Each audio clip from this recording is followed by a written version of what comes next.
উত্তরপাড়ায় আর কাঞ্চন মল্লিকের লড়া হলো না। সে জায়গায় কাকে আনা হলো?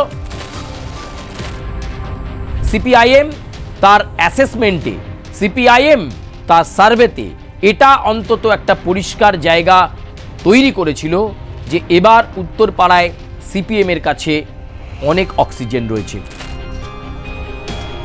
সিপিআইএম মনে করছে এবার উত্তরপাড়া কেন্দ্র তৃণমূল কংগ্রেসের থেকে তারা কেড়ে নেবে, ছিনিয়ে নেবে। সাংগঠনিকভাবে তৃণমূলের যে ভোট শতাংশ, সেই ভোট শতাংশ অনেকটা ডাউন টাউনে হয়ে গেল। মীনাক্ষীর অস্তিত্ব রক্ষার লড়াই, কারণ সিপিআইএম এর গোপন রিপোর্ট বলেছে এবার উত্তরপাড়া ছিনিয়ে নেওয়া যাবে।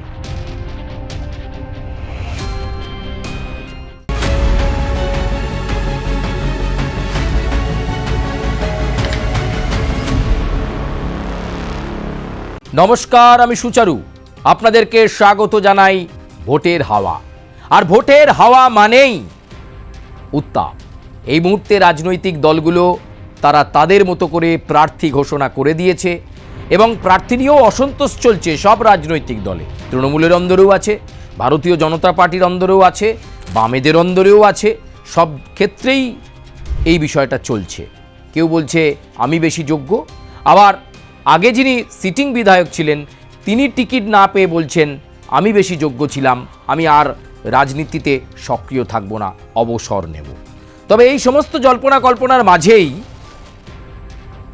প্রত্যেকটি রাজনৈতিক দলই মনে করছে তারা বিভিন্ন বিধানসভা কেন্দ্রের জন্য যোগ্য প্রার্থীকেই বেছে নিয়েছেন এবং সেই প্রার্থী নির্বাচনী লড়াইয়ে সংশ্লিষ্ট দলকে কাঙ্ক্ষিত সাফল্য এনে দেবে। এমন একটা পরিস্থিতি যখন চলছে, ঠিক সেই সময় আজকে ভোটের হাওয়াতে আমরা যে বিধানসভা কেন্দ্রের কথা আপনাদের কাছে বলবো, এই বিধানসভা কেন্দ্রতেও কিন্তু একই রকমভাবে বর্তমান বিধায়ক টিকিট পাননি। আমরা বলবো আজকে যে কেন্দ্রের কথা, উত্তরপাড়া বিধানসভা। এই উত্তরপাড়া বিধানসভা কেন্দ্রের কথা আপনাদেরকে বলবো। আপনারা প্রথমেই আগে দেখুন, ছবিটা দেখলেই পরিষ্কার হয়ে যাবে। কাঞ্চন মল্লিকের ছবিতে ক্রস দেওয়া রয়েছে, ক্রস, অর্থাৎ কাঞ্চন মল্লিক এবার কিন্তু তৃণমূলের টিকিট পাননি। তিনি সিটিং এমএলএ, তিনি কিন্তু এবার টিকিট পাননি। কারণ বিধায়ককে নিয়ে অনেক অসন্তোষ ছিল। তৃণমূলের শীর্ষ নেতৃত্ব, বলা ভালো শ্রীরামপুরের সাংসদ কল্যাণ বন্দ্যোপাধ্যায় কিন্তু বলেছিলেন যে কাঞ্চনকে টিকিট না দেওয়াই ভালো। এছাড়াও জেলা নেতৃত্বের একটা বড় অংশ কাঞ্চন মল্লিককে নিয়ে যথেষ্ট অস্বস্তিতে ছিলেন। তাই এবার উত্তরপাড়ায় আর কাঞ্চন মল্লিকের লড়া হলো না। সে জায়গায় কাকে আনা হলো?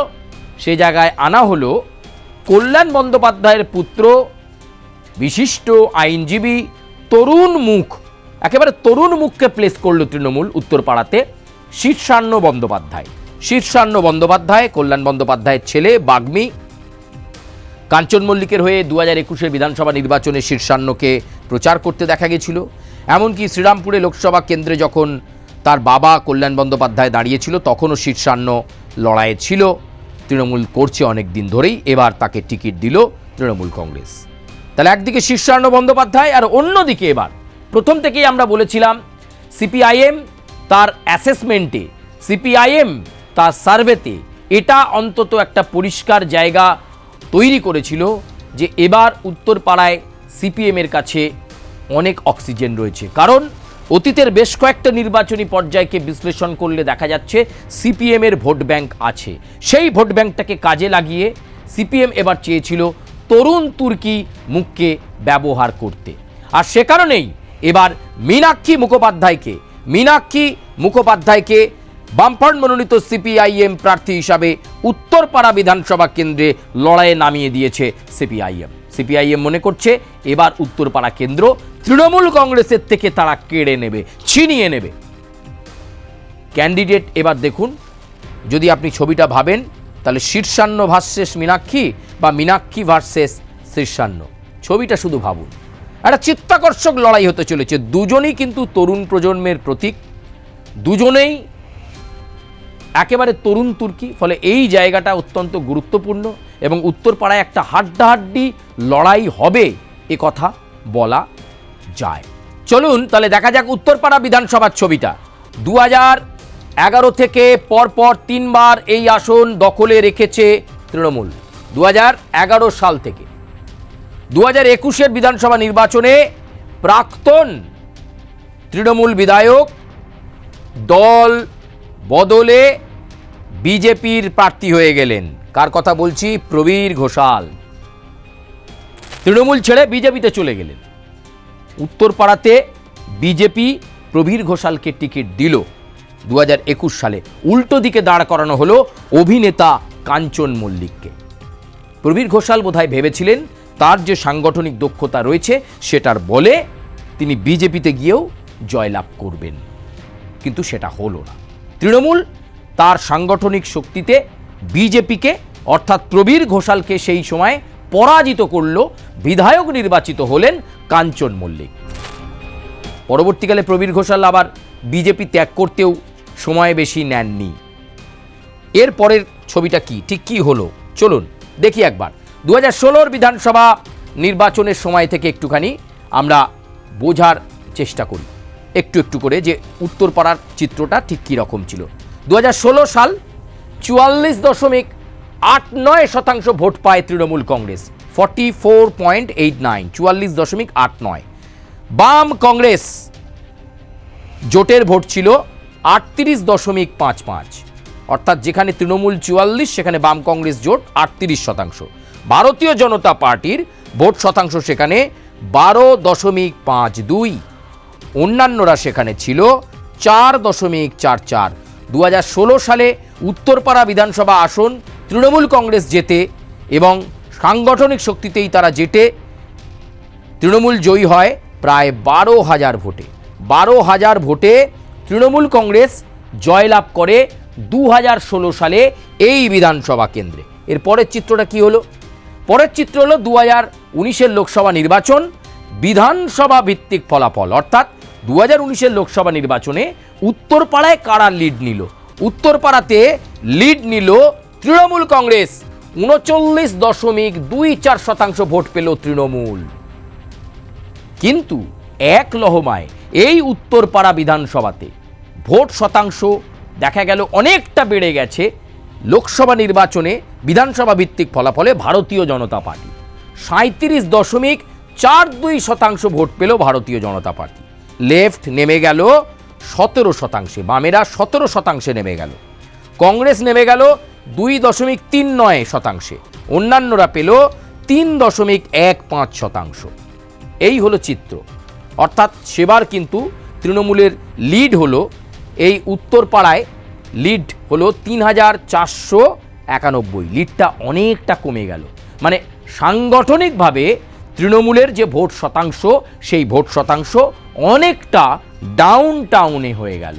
যেখানে একটা বিরাট মার্জিনে তৃণমূল জিতত সেখানে কিন্তু এই লিড 2019 লোকসভা নির্বাচনে উত্তরপাড়ার যে লিড তৃণমূল লিড বজায় রাখলো, কিন্তু সেই লিড মাত্র 3,491 হয়ে গেল। আসলে সেখানে অনেকগুলো গোষ্ঠীদ্বন্দ্বের বিষয় চলছিল সেই সময় এবং তৃণমূলের ভেতরকার গোষ্ঠীদ্বন্দ্বের কারণেই এই ফলাফল হয়েছিল বলে তৃণমূল নেতৃত্ব তখন মনে করে। পরবর্তীকালে কি হলো? পরবর্তীকাল 2019 লোকসভা নির্বাচনের পর 2021 বিধানসভা নির্বাচন, সেই বিধানসভা নির্বাচনে আবার তৃণমূল কিন্তু তার একাধিপত্য বজায় রাখলো। আসলে যাকে নিয়ে গণ্ডগোল হচ্ছিল, যিনি বিজেপিতে চলে গেলেন, আমি আবার বলবো সেই প্রবীর ঘোষাল। তাকে বিজেপি টিকিট দিল। ভারতীয় জনতা পার্টির প্রার্থী একদিকে প্রবীর ঘোষাল, অন্যদিকে তৃণমূল কংগ্রেসের প্রার্থী কাঞ্চন মল্লিক। তৃণমূল কংগ্রেস ভোট পেল 2021 বিধানসভা নির্বাচনে 46.96, অনেকটা ভোট বাড়িয়ে নিল তৃণমূল। দলনেত্রী মমতা বন্দ্যোপাধ্যায় বার্তা দিয়েছিলেন উত্তরপাড়াতে কাঞ্চন মল্লিককে জেতাতেই হবে। আদা জল খেয়ে নেমে পড়লেন উত্তরপাড়া তো বটেই, এমনকি জেলার সমস্ত তৃণমূল কংগ্রেসের নেতা। কল্যাণ বন্দ্যোপাধ্যায় নেমে পড়লেন, তখন কিন্তু এই শীর্ষান্ন বন্দ্যোপাধ্যায়ও নেমে পড়েছিলেন, যে কারণে তৃণমূল জয়ের ব্যবধান করে ফেলল। 35,989 ভোটে জিতলেন কাঞ্চন। বিজেপির ভোট শতাংশ একটু ড্রপ হয়ে গেল, 28.96% ভোট পেল বিজেপি 21 বিধানসভা নির্বাচনে। এই কেন্দ্রে উত্তরপাড়ায় আবার বামেরা তাদের ভোট শতাংশটাকে পুনরুদ্ধার করতে পারল। 17 থেকে খানিকটা বেড়ে গেল বাম কংগ্রেসের জোটের ফলে। বামেরা পেল এবং বাম কংগ্রেসের জোট পেল 21.37%, অন্যান্যরা পেল 2.71%। এই হলো 2021-এর বিধানসভা নির্বাচনের অঙ্ক।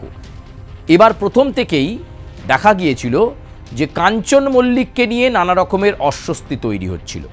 দলের একটা বড় অংশ এমনকি আইপ্যাকও রেকমেন্ডেশনে দিয়েছিল যে সেখানে নতুন কোনো মুখকে আনার জন্য। প্রার্থী তালিকা ঘোষণার সময় দেখা যায় অভিষেক বন্দ্যোপাধ্যায় বলেন, উত্তরপাড়া বিধানসভা কেন্দ্রে প্রার্থী করা হলো আইনজীবী শীর্ষান্ন বন্দ্যোপাধ্যায়কে।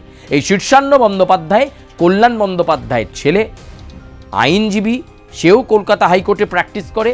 শীর্ষান্ন অনেক দিন ধরেই তৃণমূল কংগ্রেস করছে, এবার তাকে লড়াইয়ে নামিয়ে দেওয়া হলো। কাঞ্চনের পরিবর্তন হিসাবে উঠে এলো শীর্ষান্ন।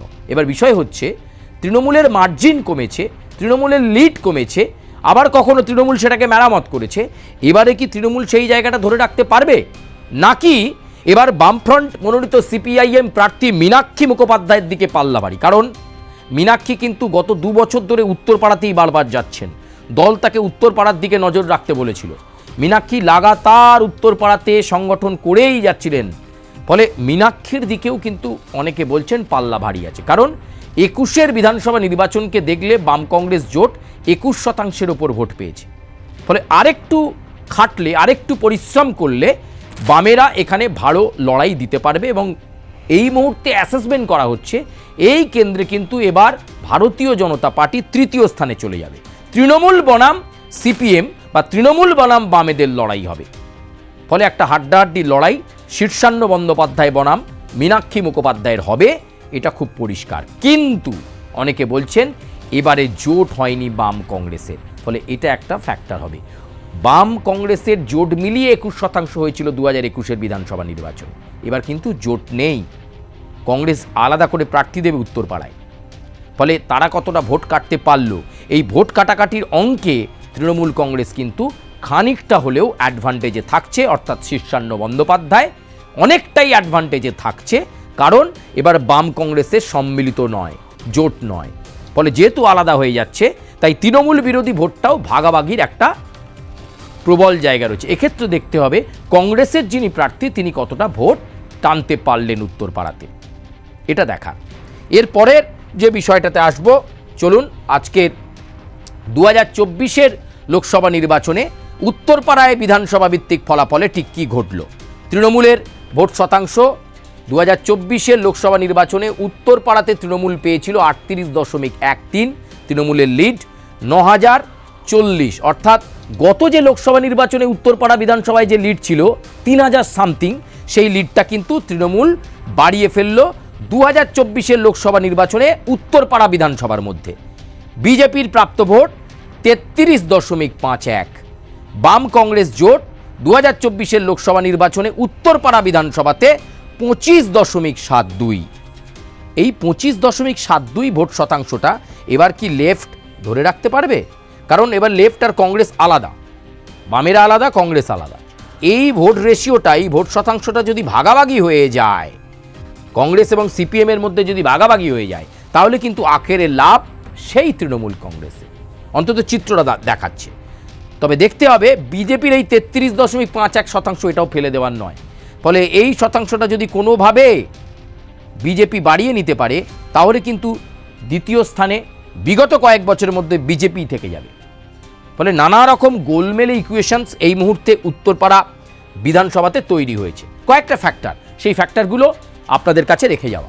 গত বিধানসভার তুলনায় সামান্য ভোট কমলেও জয়যুক্ত হওয়ার সম্ভাবনা তৃণমূলের, এই কথাই আমি বলছিলাম। অ্যাডভান্টেজে কিন্তু তৃণমূল কংগ্রেস উত্তরপাড়া বিধানসভা কেন্দ্রতে রয়েছে।